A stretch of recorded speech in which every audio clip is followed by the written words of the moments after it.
Satu, dua, tiga. Perkenalkan, nama saya Muhammad Arik Asiti dengan NIM 131220015. Kenalin, nama saya Muhammad Rizky Bagasara, NIM 131220033. Perkenalkan, nama saya Irlo Aldriansa dengan NIM 131220055. Perkenalkan, saya Axel dengan NIM 131220068. Boleh, Bung Bagas, Boleh nih? diperbesar.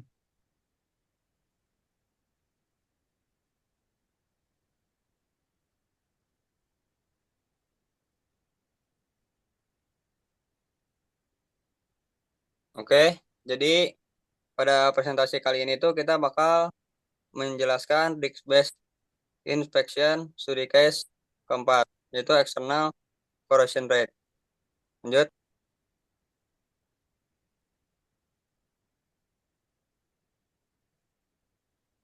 Jadi konten yang bakal dibahas di sini tuh ada empat. Yang pertama itu protective layer, yang kedua screening separator A dan separator B. Kemudian di bagian tiga calculate damage factor, dan yang keempat inspection. Lanjut. Oke, jadi perbedaan protective layer ada tiga bagian, yaitu insulasi, coating, dan cladding. Untuk insulasi merupakan lapisan material yang digunakan untuk menghambat perpindahan panas. Lalu untuk coating, dia tuh berupa lapisan material yang diaplikasikan ke permukaan benda guna mencegah korosi. Untuk cladding, proses mengaplikasikan cladding pada permukaan benda umumnya digunakan pada bagian permukaan luar sebagai layer guna melindungi sekaligus meningkatkan performa dari ketahanan material tersebut. Lanjut. Ya, ini untuk bagian-bagiannya ada bagian isolasi, coating, dan cladding. Jadi gambar-gambar ini tuh menunjukkan contoh-contoh dari insulasi, coating, dan cladding. Lanjut. Ya, Untuk langsung. bagian screening Silakan, Bung Arik. dijelaskan oleh Irlo. Jadi untuk bagian screening ini kami eh, melihat dari API 581 tahun 2025 dari tabel 2D1.1. Di sini ada 4 jenis korosi yang terjadi untuk separator A dan B. Namun berdasarkan data yang ada, separator A hanya mengalami external corrosion variety komponen, dan untuk separator B hanya mengalami external damage corrosion under insulation. Ini dibedakan oleh adanya insulasi dan tidak adanya insulasi pada separator A dan separator B. Boleh dilanjut. Jadi setelah tadi dilanjut ada flowchart. Ini untuk separator A, ini adalah data yang dimiliki, yaitu data-data yang pentingnya adalah thickness 3,1 inci dan age setelah installation date 12 year. Dan corrosion rate yang ditentukan dari base corrosion rate. Jadi berdasarkan base corrosion rate, ini dilihat dari curah hujan di lokasi tersebut, dapat ditentukan bahwa eh, corrosion rate sebesar 0,8 MPY. Di sini bisa dilihat berdasarkan temperature operation. Lalu kemudian ada final corrosion rate. Ini didapatkan dari rumus CR sama dengan CRB kali max, dari dipilih antara FIQ atau FIF yang lebih besar. Dari data FIQ dan FIF sama dengan 1, jadi keduanya dipilih saja sehingga CR sama dengan 0,8 sama. Lalu berikutnya ada age calculation. Bisa dilihat di sini ada rumusnya. Berdasarkan data diketahui age code-nya adalah 12 year dan age-nya 1 year. Jadi berdasarkan voting quality yang low, didapatkan nilai akhir dari age adalah 12 dikurangi 1 year, yaitu 11 year. Boleh lanjut. Eh, Lalu di sini ada calculation DF external corrosion, yaitu menentukan S, E, dan T minimum menggunakan API 579. Dari tabel data diperoleh data S, E, P, D, dan R. Datanya ada di sini. Lalu T T-min juga dapat ditentukan dari rumus ini. Sehingga kalau dimasukkan, didapatkan bahwa TRDE sebesar 3,1 inci. Dan ini juga ada, ini hanya konstruksi. Selanjutnya boleh dilanjutkan oleh friend Axel.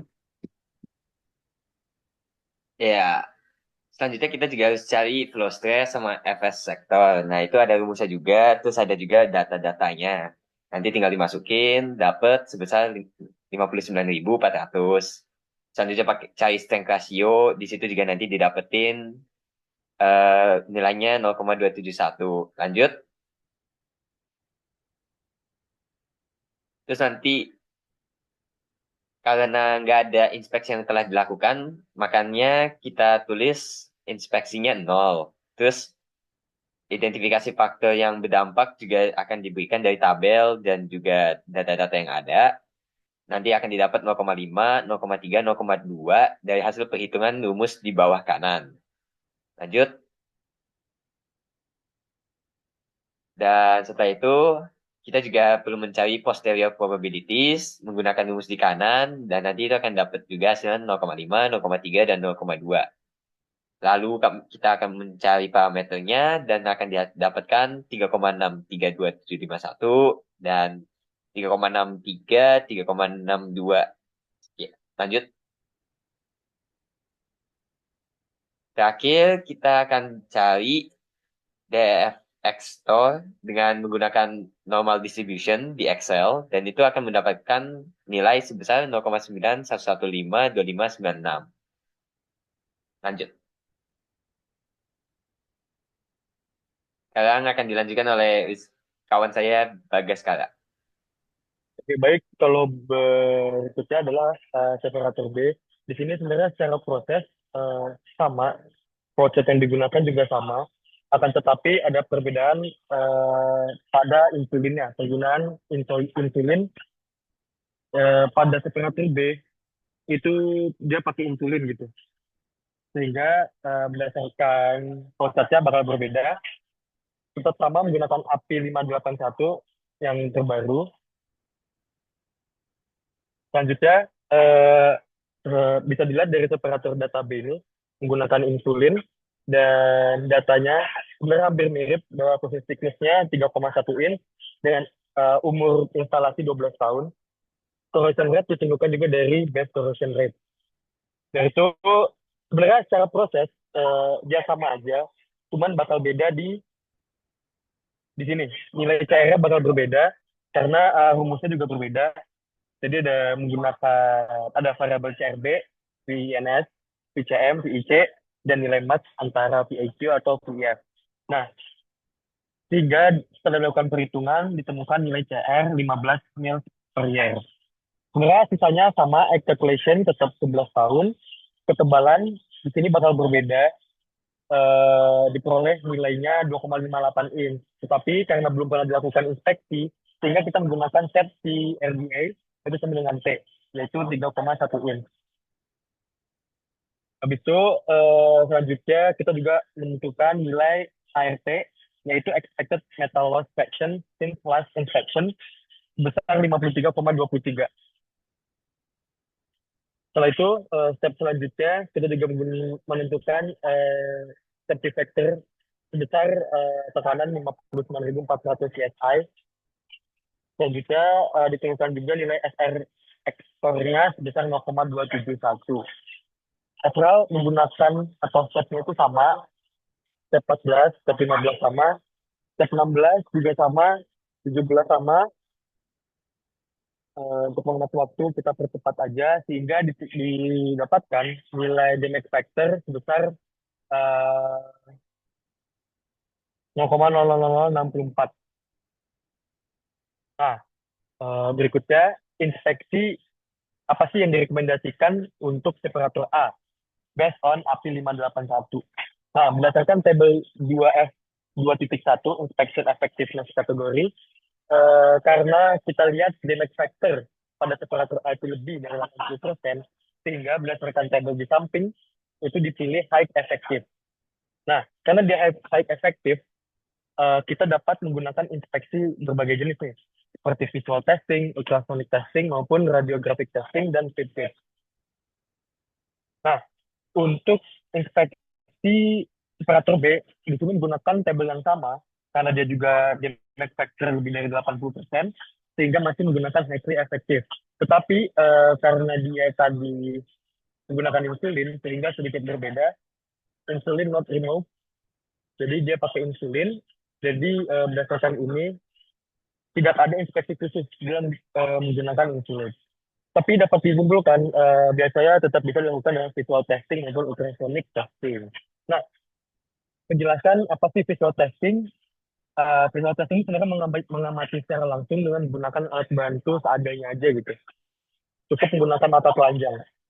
Berikutnya, radiographic testing menggunakan sonar X atau gamma untuk melihat kecacatan internal dalam suatu material. Biasanya itu buat melacak porositas.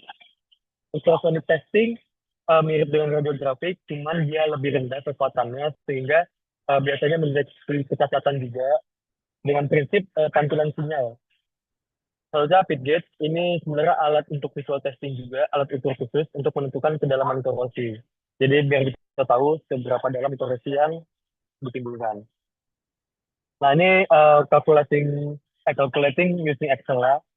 Jadi ini sebenarnya tinggal masing-masing rumus, itu masukin. Jadi juga kita dapat dari referensi teman-teman kelas RKPM lainnya. Oke, sekian terima kasih dari kelompok kami. Sekali lagi terima kasih atas kesempatan ini. Mari kita lanjutkan diskusi ini di lain waktu. Sampai jumpa.